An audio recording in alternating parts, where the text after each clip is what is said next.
اللہ تبارک و تعالی جل جلالہ وعم نوالہ واتم برہانہ وعظم شانہ وجل ذکرہ وعز اسمہ کی حمد و ثنا اور حضور پر نور شافی یوم النشور دستگیر جہاں غم گسار زمان سید سرورام حامی بے قسم قائد الانبیاء محبوب کبریا احمد مجتبی جناب محمد مصطفیٰ صلی اللہ علیہ وآلہ وصحابہ وبارک وسلم کے دربار گوہر بار میں ہدیہ درود السلام عرض کرنے کے بعد نہایت ہی معزز و محتشم سامعین حضرات، رب ذوالجلال کے فضل و توفیق سے آج خطبہ جمعۃ المبارک میں ہماری گفتگو کا موضوع ہے کفار سے مشابہت ایک المیہ۔ میری دعا ہے خالق کائنات جل جلالہ ہم سب کو کفار سے مشابہت رکھنے سے محفوظ فرمائے، اور خالق کائنات جل جلالہ ہم سب کو تعلیمات اسلام کی روشنی میں اپنے کردار استوار کرنے کی توفیق عطا فرمائے۔ اسلام ایک جامع دین اور مکمل ضابطہ حیات ہے۔ اس میں جہاں عقیدہ ہے وہاں عمل بھی ہے، جہاں نظریات ہیں وہاں معاملات بھی ہیں، جہاں آئیڈیالوجی ہے وہاں پریکٹیکل بھی ہے۔ اس کی بنیاد پہ جس طرح ہمارا دوسروں سے فرق کلمے کے لحاظ سے ہے، ایسا ہی ہمارا دوسرے لوگوں سے فرق زندگی گزارنے کے طریقوں کے لحاظ سے بھی ہے۔ رب ذوالجلال نے ہمیں دولت اسلام سے مالا مال کیا ہے۔ اسلام کا اقرار کرنا، اس کے ساتھ ہی اس کے مطابق انسان پر اسلامی تعلیمات کی روشنی میں زندگی گزارنا لازم ہوتا ہے۔ یہ ایک حلف ہے، اقرار ہے، عہد ہے۔ یہ چھوٹی سی عبارت پوری زندگی کے لیے انسان کو پابند کر دیتی ہے۔ لا الہ الا اللہ محمد الرسول اللہ صلی اللہ علیہ وسلم پڑھ لینے سے بندے نے اپنے رب سے یہ عہد کر لیا کہ اب میری پوری زندگی تیرے حکم کے تابع ہوگی، اور اس نے یہ بیعت کر لی کہ یا رسول اللہ صلی اللہ علیہ وسلم، جو آپ کا حکم ہے، جو آپ کا اسوہ حسنہ ہے، جو آپ کی سنت مطہرہ ہے، میں اس کے مطابق اپنی زندگی بسر کروں گا۔ بلا تمثیل تم نے کسی سے، کوئی آدمی جو دہاڑی کے لیے جاتا ہے تو جو ایگریمنٹ ہے ان کا ایک دن کے لیے وہ ایک ہی جملے میں پورا ہو جاتا، یہ نہیں ہے کہ ہر منٹ میں وہ اس کو کہے، ہر گھنٹے میں کہے۔ معاہدہ ایک مرتبہ ہوا پورا دن کام کرنا لازم ہو گیا، اور کبھی معاہدہ ایک مرتبہ ہوا پورا سال کام کرنا لازم ہو گیا۔ تو یہ معاہدے چھوٹے ہیں، اور کلمہ طیبہ والا معاہدہ بڑا معاہدہ۔ جب ایک بندے نے وہ کلمہ طیبہ پڑھا اور پھر اپنے رب سے معاہدہ کر لیا اور اپنے نبی علیہ الصلوۃ والسلام سے معاہدہ کر لیا، تو اب اس پر یہ لازم ہے کہ وہ اس معاہدے کی پاسداری کرے اور اس سے آگے پیچھے نہ ہو۔ کہا جاتا ہے المرء مخبی تحت لسانہ، کہ بندہ اپنی زبان کے نیچے چھپا ہوتا، چھوٹی سی زبان ہے اور بڑا انسان اس کے نیچے چھپا ہوا۔ اس کے کئی مفہوم ہیں، یہ بھی ہے کہ چپ رہے تو پتہ نہیں چلتا کہ ان پڑھ ہے یا عالم ہے، بولے تو پتہ چل جاتا ہے کہ یہ پڑھا ہوا ہے یا ان پڑھ ہے۔ چھوٹی سی زبان کے نیچے بڑا سا انسان چھپا ہوتا، تو جس طرح اس لحاظ سے ہے ایسے ہی دوسرے معاملہ میں بھی یہ چھوٹی سی زبان ہے، یہ بہت بڑے انسان کو پابند کر دیتی ہے۔ جب اس نے معاہدہ کر لیا، اس نے اقرار کر لیا، چونکہ ایمان دل کی تصدیق ہے، زبان کا اقرار ہے، اور اس کے بعد پھر ارکان یعنی اعضاء کے ساتھ عمل کرنا ہے۔ تو زبان کا اقرار ہمیں میسر ہے، دل کی تصدیق ہمیں میسر ہے، اور ہماری یہ سعادت ہے کہ ہمیں انتظار کے بعد ایمان نہیں ملا، ہمیں اللہ نے ہماری ماؤں کے دودھ میں ہی ایمان عطا فرمایا ہے، یہ سعادت ہے۔ مگر اس کا ایک امتحان یہ ہے کہ اگر سوچ سمجھ کے ہم نے قبول کیا ہوتا تو پھر احساس بھی ہوتا کہ جو ہم ڈیوٹی ذمہ لے رہے ہیں یہ نبھانی بھی ہے، یا جو ہم اقرار کر رہے ہیں اس کے پیچھے ہم کیا کچھ اپنے ذمہ لے رہے ہیں، وہ سوچ کے لیا ہوتا تو شاید کرنے میں آسانی ہوتی۔ لیکن ہمیں یہ سعادت میسر ہے کہ ہم نے بچپن سے شروع سے ہی اس کلمے کا اقرار کیا، اور ہمیں تاخیر نہیں ہوئی، ہمیں انتظار نہیں کرنا پڑا، ہمیں دین ایمان ڈھونڈنا نہیں پڑا، رب ذوالجلال نے ہمیں ہمارے ہوش سنبھالنے سے پہلے یہ سعادت عطا فرما رکھی ہے۔ اب ہمارے لیے یہ ضروری ہے کہ اس کے سارے شعبات کو ہم سامنے رکھیں تاکہ اس کے تقاضے پورے ہوں۔ تو یہ دین ایک مکمل جامع دین ہے، اور اس میں تمام شعبہ زندگی کے لیے روشنی موجود ہے۔ یہ اپنے ماننے والوں کو دوسروں سے جدا کرتا ہے، چونکہ اس کے ماننے والے جنتی ہیں اور اس کے علاوہ جہنمی ہیں۔ جب سے یہ دین آ گیا، پہلے دینوں کی مدت ایکسپائر ہو گئی، وہ ختم ہو گئے، وہ خواہ الہامی ہوں یا غیر الہامی ہوں۔ تو یہ دین یہ چاہتا ہے کہ میرے ماننے والے دوسروں میں نہ ملے، اور جو دوسرا ان کے ساتھ ملنا چاہے تو وہ کلمہ پڑھ کے ان کے رنگ میں رنگا جائے، ان پر اوروں کا رنگ غالب نہ ہو بلکہ اوروں پر ان کا رنگ غالب آ جائے۔ یہ دین کا ہم سے تقاضا ہے کہ دین قبول کرنے کے بعد تمہارے حرکات و سکنات، شب و روز، جلوت و خلوت، اس کے اندر دین کی چمک نظر آنی چاہیے۔ اس بنیاد پر یہ دین ایک مکمل کمپریہنسو دین اور جامع لائف کوڈ، اور اس کے اندر ہر طرح کی روشنی موجود ہے۔ یہ چاہتا ہے کہ اس کے اثرات اوروں پہ پڑیں، نہ کہ اوروں کے اثرات اس کے ماننے والوں پہ پڑ جائیں۔ اس بنیاد پر اس دین کا یہ تقاضا ہے کہ اس کے ماننے والے ہر وقت اپنے دین کا اظہار کریں، اگر چپ بھی ہوں پھر بھی اظہار ہوتا رہے۔ بول رہے ہیں تو ویسے اظہار زبان سے ہو رہا ہے، لیکن چپ کریں تو پھر ان کی حرکات و سکنات بولے، ان کا کردار بولے، ان کا جو لوگوں کے ساتھ انداز زندگی ہے وہ ثابت کرے، ان کا گلی میں آنا جانا ثابت کرے، اٹھنا بیٹھنا، چلنا پھرنا، کھانا پینا بول کے بتائے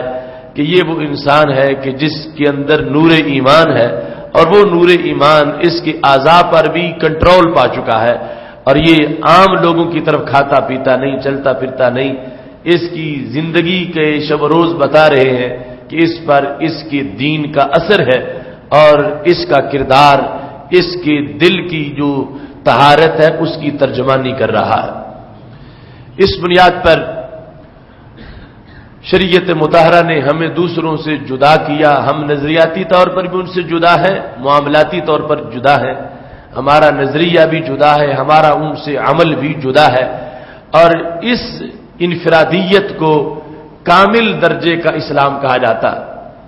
جو سید عالم نور مجسم شفیع معظم صلی اللہ علیہ وسلم نے واضح کیا، اور اللہ تعالیٰ نے فرمایا ادخلوا فی السلم کافہ، اسلام میں مکمل طور پر داخل ہو جاؤ۔ تو اس کا مطلب یہی تھا کہ صرف زبان سے اسلام نہیں کرنا، زبان سے بھی کرنا ہے اور کام سے بھی ظاہر کرنا ہے کہ ہمیں رب ذوالجلال نے اس دولت سے مالا مال فرمایا۔ آج ہمارا المیہ یہ ہے کہ ایک ایسی سوچ ڈیولپ ہو رہی ہے امت میں کہ جس کا یہ نتیجہ سامنے آ رہا ہے کہ شاید اسلام صرف زبان سے اقرار کر دینا اس میں کافی ہے، آگے عمل کے لحاظ سے ہمیں چھٹی ہے کہ وہ ہم جیسا بھی کرتے پھریں۔ عمل میں آ کر مسلم امہ کے بیٹے اوروں کی مشابہت اختیار کرتے جا رہے ہیں، یعنی وہ لوگ جو دھتکارے ہوئے ہیں، جو ٹھکرائے ہوئے ہیں، جو وہ خود ٹھکرائے ہوئے ہیں تو ان کے عمل بھی ٹھکرائے ہوئے ہیں، ان کا کردار بھی مسترد کردہ ہے۔ جب وہ خود جہنمی ہیں تو ان کے طریقے بھی جہنمیوں والے ہیں۔ اس واسطے مسلم امہ کے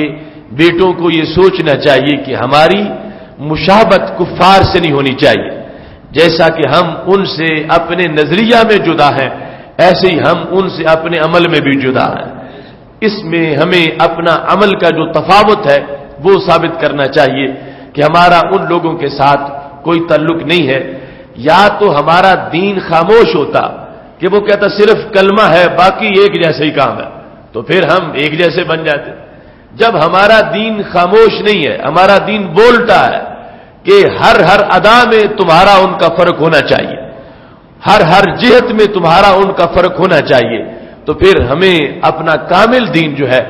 اس کو چھوڑ کر ناقص سوچ جو ہے اس کی طرف نہیں جانا چاہیے۔ اور اس کامل دین کو جو اپناتا ہے اسی ہی اللہ تبارک و تعالی اپنی طرف سے کامیابی اور کمال عطا فرماتا ہے۔ میں نے قرآن مجید برہان رشید کی جو آیت کریمہ تلاوت کی ہے، رب ذوالجلال نے اسی بات کو واضح فرمایا، إِنَّ هَذَا الْقُرْآنَ يَهْدِي لِلَّتِي هِيَ أَقْوَمُ، یہ قرآن جو رستہ دکھاتا ہے وہ رستہ سب رستوں سے بہتر رستہ ہے۔ یہدی للتی، اس کے اندر نظریہ بھی ہے، اس کے اندر عمل بھی ہے، اس کے اندر حقوق اللہ کی ادائیگی بھی ہے، اس کے اندر حقوق العباد کی ادائیگی بھی ہے۔ یہ قرآن گلی میں چلنے کا جو طریقہ بتاتا ہے وہ اوروں کے طریقوں سے افضل ہے۔ یہ قرآن کھانا کھانے کا جو طریقہ بتاتا ہے وہ اوروں کے طریقے سے افضل ہے۔ یہ قرآن دکان چلانے کا جو طریقہ بتاتا ہے وہ اوروں کے طریقوں سے افضل ہے۔ یہ قرآن کپڑا پہننے کا جو طریقہ بتاتا ہے وہ اوروں کے طریقوں سے افضل ہے۔ یہ قرآن انسان کے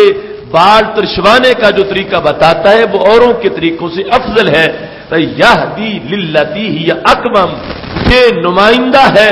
اللہ تعالی کی رضا کا، جو یہ کہے گا اس کے مطابق رہو گے تو رب راضی رہے گا، اور اس طریقے کے مطابق اگر رہو گے تو پھر دوسروں سے جو رب کی رضا نہیں ڈھونڈتے اپنی مرضی کرتے ہیں تمہاری پہچان واضح رہے گی۔ اور اگر تم نے ان کا طریقہ اپنایا جو رب کے دھتکارے ہوئے ہیں، جو رب کی مرضی کے مطابق نہیں چلتے، اپنی خواہش کے مطابق چلتے ہیں، تو پھر عمل میں مشابہت ہو جائے گی، عمل میں یگانگت ہو جائے گی، عمل میں یکجہتی ہو جائے گی، عمل میں اتحاد ہو جائے گا۔ تو جس وقت تم جہنمیوں والے کام کرو گے تو وہ جہنمیوں والے کام تمہیں رب کے دربار سے دھتکار دیں گے، اللہ ناپسند کرے گا تمہاری شکلوں کو، تمہاری صورتوں کو۔ تو اس واسطے مومن جو ہے وہ یہ چاہتا ہے کہ مجھے رب کے دربار میں محبوبیت کا مقام ملے، تو رب کے دربار میں محبوبیت کا تب مقام ملے گا کہ جب کفار سے مشابہت نہیں ہوگی، کفار سے تم اپنے آپ کو جدا کر کے رکھو گے، اور پتہ چلے گا کہ اس کے دل کا ایمان اس کی زندگی کے شب و روز میں بھی نظر آ رہا ہے، تو پھر انسان دنیا میں بھی کامیاب ہے، عقبہ میں بھی کامیاب ہے۔ اور اگر ایسا نہ ہوا تو پھر کیا ہے؟ رب ذوالجلال فرماتا وَمَن يَتَوَلَّهُم مِّنكُمْ فَإِنَّهُ مِنْهُمْ، فرمایا جو تم میں سے کافروں کے ساتھ مشابہت اختیار کرتا ہے کل اس کا حشر کافروں میں ہی ہوگا، انہی سے وہ شمار ہوگا۔ لا تتخذوا اليهود والنصارى اولیاء بعضهم اولیاء بعض، یہود و نصارہ کو تم دوست نہ بناؤ، وہ بعض کے دوست ہیں۔ وَمَن يَتَوَلَّهُم مِّنكُمْ فَإِنَّهُ مِنْهُمْ، جو ان سے دوستی کرے گا انہی سے ہوگا، انہی سے شمار ہوگا، اسے کل نبی علیہ الصلوۃ والسلام کے زمرے سے شمار نہیں کیا جائے گا۔ دوستی کا طریقہ ایک ہے زبان سے کہنا کہ فلاں میرا دوست ہے، ایک ہے کہ اس کو دیکھ کے اس کو فالو کرنا، اس کو دیکھ کے اس کا مقتدی بن جانا، اس کو دیکھ کے اس کی پیروی کرنا، اس کو دیکھ کے اسی طرح کے کپڑے پہننا، اسی طرح کے بال رکھنا، اسی طرح کی حرکات و سکنات کرنا۔ یہ اندرونی ترجمانی ہے کہ مجھے وہ اچھا لگتا ہے، میرا اس سے پیار ہے۔ تو اس بنیاد پر آج امت مسلمہ کی یہ ینگ جنریشن، نسل نو، جو لباس پہنے تو انگریزوں جیسا، بال رکھے تو انگریزوں جیسا، حرکات و سکنات ہوں تو انگریزوں جیسے، اور زندگی کے شب و روز کے اندر معاملات ہوں تو انگریزوں جیسے، یہ زبان سے اگر نہ بھی کہے کہ میری انگریز سے دوستی ہے تو اس کا کردار بول رہا ہے کہ تیری انگریز سے دوستی ہے۔ اور اللہ تعالیٰ فرماتا ہے وَمَن يَتَوَلَّهُم مِّنكُمْ فَإِنَّهُ مِنْهُمْ، قیامت کے دن وہ حضرت محمد مصطفیٰ صلی اللہ علیہ وسلم کے جھنڈے کے نیچے اس کو جگہ نہیں ملے گی، اس کا شمار انگریزوں کے ساتھ ہوگا۔ اس واسطے جو یہ چاہتا ہے کل لواء الحمد کے نیچے مجھے جگہ سرکار کے جھنڈے کے نیچے مل جائے، مجھے کوثر کا جام مل جائے اور مجھے نبی علیہ السلام انگلی سے پکڑ کے جنت میں لے جائے، اسے آج کام بھی وہ کرنا چاہیے جو طریقہ سنت کا ہمارے نبی علیہ السلام نے عطا فرمایا ہے۔ آج ہماری جوان نسل یہ سوچ رہی ہے کہ شاید اسلام ایک پرائیویٹ سی چیز ہے، کلمہ ہم اس کا پڑھیں گے، کہیں گے ہمارا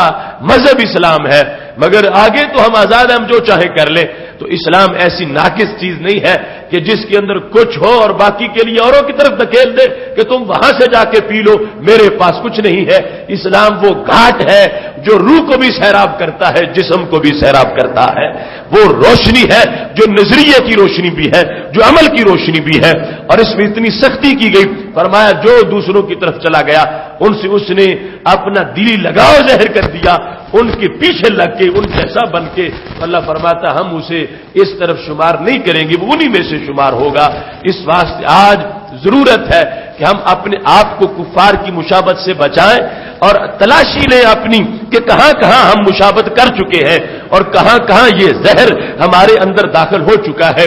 اپنی اولادوں کو صحیح کریں، اپنے شادی بیاہ کے جو پروگرام ہیں ان کو صحیح کریں، اور جو مختلف تہوار ہوتے ہیں ہم دیکھیں کہ کیا یہ بسنت منانا اس کا اسلام کے ساتھ کوئی تعلق ہے یا کفار کے ساتھ تعلق ہے۔ ہم مختلف قسم کے جو فنکشن ہیں ان کے اندر دیکھیں کہ یہ شروع کہاں سے ہوئے اور کون سے لوگ ان کے موجد اور بانی ہیں اور کون سے لوگ ہیں جو اپنے خوشی کے موقعوں پر اس طرح کے کام کرتے ہیں۔ تو اس واسطے ہمیں اپنے معمولات میں سے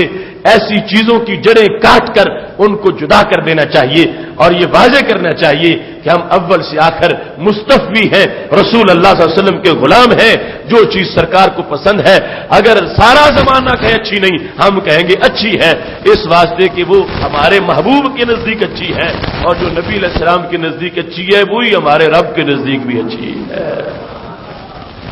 اس واسطے آج یہ فتنہ بڑھ گیا۔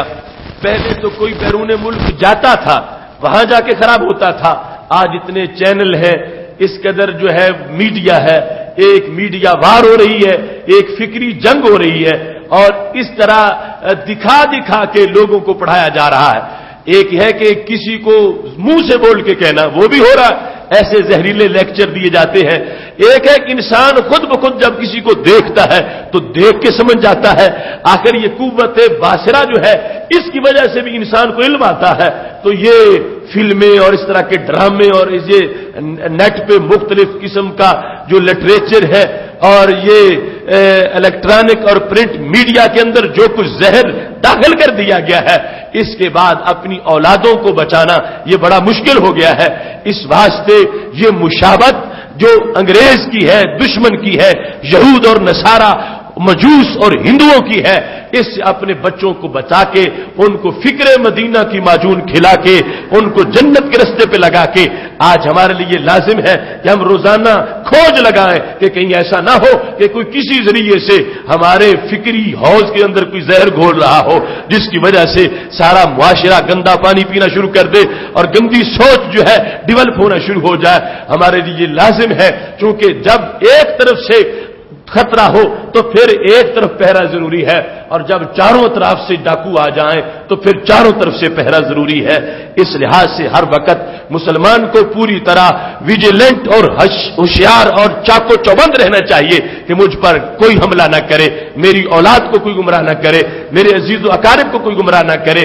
یہ اگر بیدار ہو کے پہرا دے گا، ان کا لباس سنت کے مطابق ہو، ان کے بال سنت کے مطابق ہو، پھر جا کر کل بچاؤ کی صورتحال ہوگی۔ ورنہ قرآن کہتا ہے یوم یعض الظالم علی یدیہ یقول یا لیتنی اتخذت مع الرسول سبیلا، قیامت کا دن ہوگا تو ظالم اپنا ہاتھ کاٹ رہا ہوگا، کاش کہ دنیا میں میں سنت نبی پہ عمل کرتا رہتا، کاش کہ میرا راستہ رسول کا راستہ ہوتا، کاش کہ میں ان کے راستے کو چھوڑ کر غیروں کے راستے پہ نہ چلتا، جو آج چل گیا غیروں کے راستے پہ اور نبی علیہ السلام کا راستہ چھوڑ گیا، اس کو کل ہاتھ کاٹنے پڑیں گے، افسوس کرنا پڑے گا۔ تو اس واسطے ہمارے پاس ہمارے گھر میں سب کچھ ہے، ہمارے پاس ہماری زندگی کے ہر موڑ کی رہنمائی موجود ہے، ہمیں ضرورت ہی نہیں ہم کسی اور کو دیکھیں، ہمیں سب کچھ ہمارے نبی علیہ السلام دکھا کے دنیا سے گئے ہیں، سب کچھ بتایا ہے، سب کچھ پڑھایا ہے، اور اس پہ مور لگی ہے کہ یہ یقیناً جنتی رستہ ہے۔ تو ہمیں اس ایتھینٹک رستے کو چھوڑ کر وہ رستے جو جہنم کی طرف جانے والے ہیں، اگرچہ ان میں کشش بڑی ہو، اٹریکشن ہو شیطان کی طرف سے، اور اس کا ہوا چل چکی ہو، طوفان آ چکا ہو، تو طوفانوں کا مقابلہ کرنا ہی تو مومن کا جہاد ہوتا ہے۔ ہر طرف سے طوفان آ گیا، سیلاب آ گیا، بے حیائی کا، عریانی کا، فحاشی کا طوفان آ گیا، فیشن کا طوفان آ گیا، یہود و حنود کے طریقوں کا، ہر طرف اس کی ایک آواز اٹھی رہی ہے، ایک میلان شیطان کی طرف سے دلوں میں آ گیا ہے۔ بیوی بھی کہتی ہے یوں کرو، بچہ بھی کہتا ہے یوں کرو، رشتہ دار بھی کہتے ہیں یوں کرو، پڑوسی بھی کہتے ہیں یوں کرو، ٹی وی والے بھی کہتے ہیں یوں کرو، گھر باہر سے ہی کہتے ہیں یہ یوں کرو، لیکن مدینہ شریف سے صدا آتی ہے کہ یوں کرو۔ تو مومن وہ ہے جو ساری آوازیں اپنے کانوں سے نکال دے گا اور اس آواز کو دل میں جگہ دے گا جو مدینہ شریف سے آنے والی ہے۔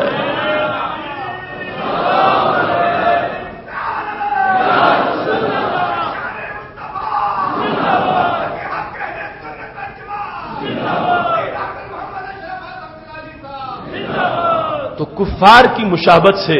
بچنا لازم ہے۔ ہمارے نبی علیہ الصلوۃ والسلام نے فرمایا من تشبہ بقوم فہو منہم، جو کسی قوم سے مشابہت اختیار کرتا ہے وہ انہی میں شمار ہوتا، انہی کا ہوتا، رب وہ ہمارا نہیں ہے، ہمارے ساتھ مشابہت رکھے تو پھر وہ ہمارا، وہ اوروں کے ساتھ مشابہت رکھتا ہے وہ ان کا ہے۔ قرآن مجید کہتا ہے لا تقعد بعد الذکر مع القوم الظالمین، ظالم لوگ جو ہے ان کے ساتھ بعد ذکر کے یاد کے مت بیٹھو، نصیحت جب پہنچ گئی۔ اب سب سے بڑا ظالم جو ہے وہ مشرک ہے، کہ جس نے ظلم کا معنی ہوتا ہے وضع الشیء فی غیر محلہ ہی، کہ شے کو وہاں رکھنا جہاں اس کی جگہ نہ ہو۔ تو جس نے شرک کیا اس نے دل میں وہ چیز رکھی دل جس کے لیے بنایا نہیں گیا، وہ سب سے بڑا ظالم ہے۔ اس کے بعد کافر ہے، منافق ہے، فاسق و فاجر ہے۔ تو یہاں کہا گیا جو ظالم ہیں ان کے پاس نہ بیٹھو، ظالموں کے پاس نہ بیٹھو۔ پاس نہ بیٹھنے سے مطلب کیا تھا کہ بیٹھو گے تو ان کی باتیں سنو گے، بیٹھو گے تو ان کے چہرے دیکھو گے، بیٹھو گے تو ان کے راہ و رسم کے مشاہدہ کرو گے، تو ہو سکتا ہے تمہارے دل کو کوئی بات ان کی اچھی لگ جائے اور ہے وہ مردود، اور تم اس بات میں ان کے حامی بن جاؤ گے۔ لہذا قرآن نے کہا بیٹھنے سے ہی رک جاؤ، نہ بیٹھو نہ آگے مسئلہ خراب ہو۔ اب جس واسطے قرآن نے حرام کر دیا تھا بیٹھنا، ہندو کے ساتھ، یہودی کے ساتھ، عیسائی کے ساتھ، انگریز کے ساتھ، جس وجہ سے بیٹھنا حرام کیا تھا مشرک و منافق کے ساتھ، وہ وجہ اب بیٹھے بغیر گھر میں آ گئی۔ بیٹھنا حرام اس لیے ہوا کہ اس کی بات نہ سنو، حرام اس لیے ہوا کہ اس کا چہرہ نہ دیکھو، حرام اس لیے ہوا کہ اس کے بود و باش کو نہ دیکھو۔ اب وہ ٹی وی کی سکرین پہ گھر میں پہنچ گئے، وہ انٹرنیٹ کے ذریعے سے سب کچھ آ گیا، تو اب کتنا مشکل ہو گیا۔ پہلے تھا کہیں جا کے کوئی بیٹھے تو قرآن کہتا ہے نہیں نہیں مت بیٹھو، واپس آ جاؤ۔ لا تقعد جب رب کا حکم ہے، جس نے شراب کو حرام کیا، جس نے مردار کو حرام کیا، اس نے ان کے ساتھ بیٹھنے کو بھی حرام کیا۔ اب نیا جال پرانے شکاری لے آئے، وہ اپنے گھر میں بیٹھے ہیں اور بیٹھ کے جو کچھ انہوں نے کرنا تھا وہ ہمارے پاس بھیج دیا۔ وہ انٹرنیٹ میں ہے، وہ وی سی آر میں ہے، وہ بلو پرنٹ میں ہے، وہ سب کچھ جو ہے انہوں نے ہماری طرف بھیج دیا۔ اب قرآن نے کہا تھا حرام ہے ان کے پاس بیٹھنا، کہ بیٹھو گے تو یہ سنو گے، بیٹھو گے تو یہ ہو جائے گا، پھر اولادیں خراب ہوں گی، پھر تمہارے دماغ خراب ہو سکتے ہیں۔ اب وہ سب کچھ ہمارے گھر میں آ گیا، انہوں نے ہم تک پہنچا دیا۔ ٹیکنالوجی کی مدد سے وہ زہر انہوں نے ہمارے گھروں کے اندر داخل کر دیا۔ تو اب ہمارا قرآن جو ہم سے کہتا ہے تو اس کا یہ مطالبہ ہے، نے کہا مت بیٹھو ان کے پاس۔ اب کیا مطلب بنا؟ جہاں جہاں یہ برائی ہے وہ اگرچہ تمہارے گھر کے اندر